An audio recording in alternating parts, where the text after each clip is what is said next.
For almost a century, the UK political system has operated like a two-horse race, Labour versus Conservatives.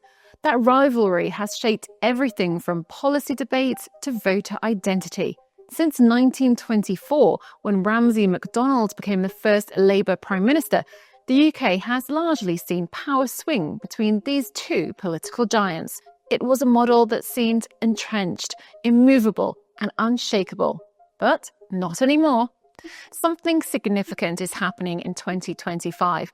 The long-standing dominance of the two-party system is being chipped away, not just by the passage of time or voter apathy, but the rise of alternative political forces and growing public disillusionment with the status quo.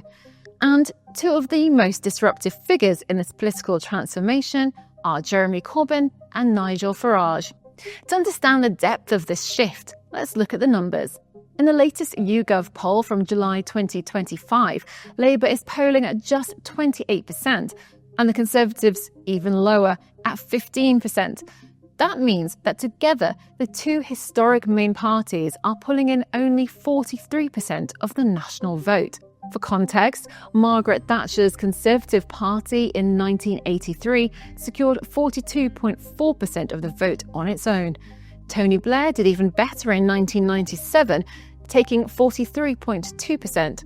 In other words, both major parties combined today barely equal the support a single major party used to enjoy on its own. That comparison is not just striking, it's historic. There is a clear shift in the UK electorate. There are many reasons for this shift, one of the biggest being voter disillusionment with mainstream parties. Over the past decade, millions of voters have grown frustrated with both Labour and the Conservatives, increasingly seeing them as out of touch, self-serving, and unable to deliver real change. Scandals, policy U-turns, and leadership chaos have only deepened the public's mistrust. Take the Conservatives, the Partygate scandal under Boris Johnson, where senior officials, including the Prime Minister himself, were caught breaching COVID lockdown rules at Downing Street. It sparked nationwide outrage. While ordinary citizens were fined and missed important life milestones, those in power were seen partying behind closed doors. But Labour has not been immune to controversy either. In what has become known as Freebiegate, senior Labour figures, including Prime Minister Sir Keir Starmer, Chancellor Rachel Reeves, and Deputy Leader Angela Rayner, were accused of accepting lavish gifts from Labour donor Wahid Ali, Baron Ali. These included designer clothing, Taylor Swift concert tickets, and even the use of a luxury apartment, some of which were initially undeclared.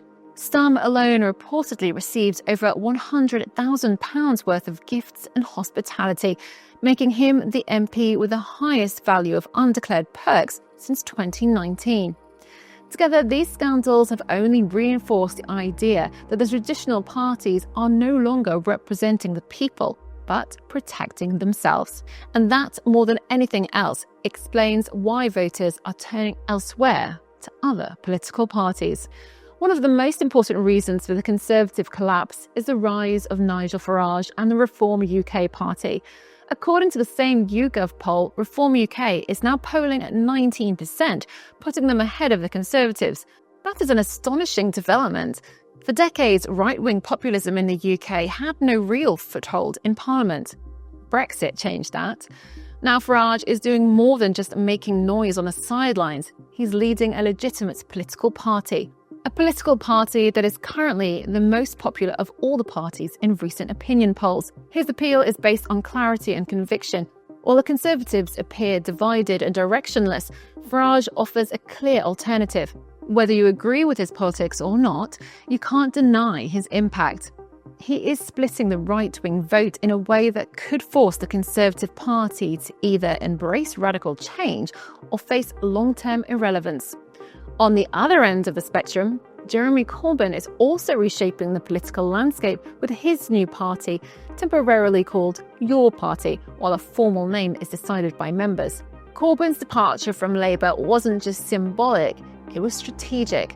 By launching his own political project, Corbyn is pulling voters from both Labour and the Greens, and possibly even the Liberal Democrats in certain left-leaning areas. Corbyn remains deeply popular with a certain slice of the electorate, young, idealistic, anti-war and suspicious of corporate influence. His presence on the ballot creates a genuine split on the left, making it harder for Labour to maintain its dominance. It also speaks to a deeper truth, that for many voters, Labour under Sir Keir Starmer doesn't feel like Labour anymore. Corbyn's campaign highlights this disconnect. In fact, when Corbyn lost the 2017 general election, Labour secured 40% of the vote, more than Starmer's winning 34% in 2024. In terms of raw votes, Corbyn's Labour received 12.88 million votes, compared to just 9.71 million votes for Starmer's Labour in 2024. That's a difference of over 3 million votes. Despite Corbyn technically losing and Starmer winning, this contrast underscores just how formidable Corbyn remains on the left. His ability to mobilise grassroots support and energise young and disenfranchised voters is unmatched in recent Labour history. The Lib Dems and the Green Party are also playing increasingly influential roles. In the July 2025 poll, the Liberal Democrats are polling at 12%, while the Greens are at 7%. These are not numbers that will win a general election, but they are kingmaker numbers. In local elections and in hung parliaments, these parties can be decisive, and their growing support further illustrates the crumbling of two-party dominance. Voters are spreading out their support. In fact, Liberal Democrats made strong showings in university towns and affluent southern areas, while the Greens picked up votes in cities and among younger demographics. They're no longer seen as protest votes. They're part of a changing political landscape. So, where does this all lead? The data, the polls, and the behaviour of voters all suggest that the UK is no longer a country of red versus blue. It's a mixture. In Scotland, the SNP still plays a dominant role. In Wales, Plaid Cymru remains a presence. Northern Ireland, of course, has its own unique party system entirely. The point is this: UK politics is no longer a two-horse race. The major players today must contend with a field that includes Reform UK, your party, the Greens, the Lib Dems, and more.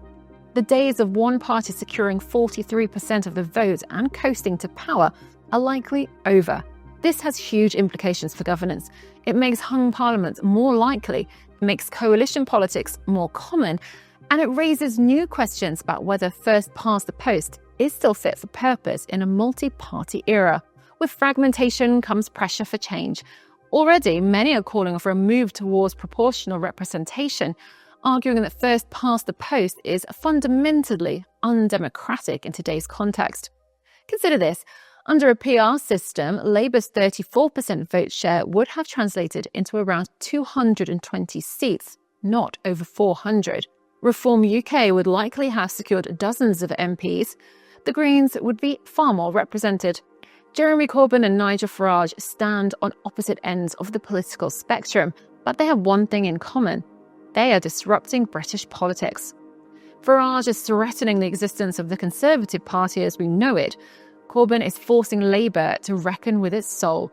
Together, they are redrawing the electoral map and proving that the public appetite for alternatives is not just growing, it's exploding. The UK political system is changing, and the old rules no longer apply. Whether the major parties adapt or collapse will depend on whether they can respond to this new era of political diversity, fragmentation, and voter independence. One thing is clear: British politics will never be the same again.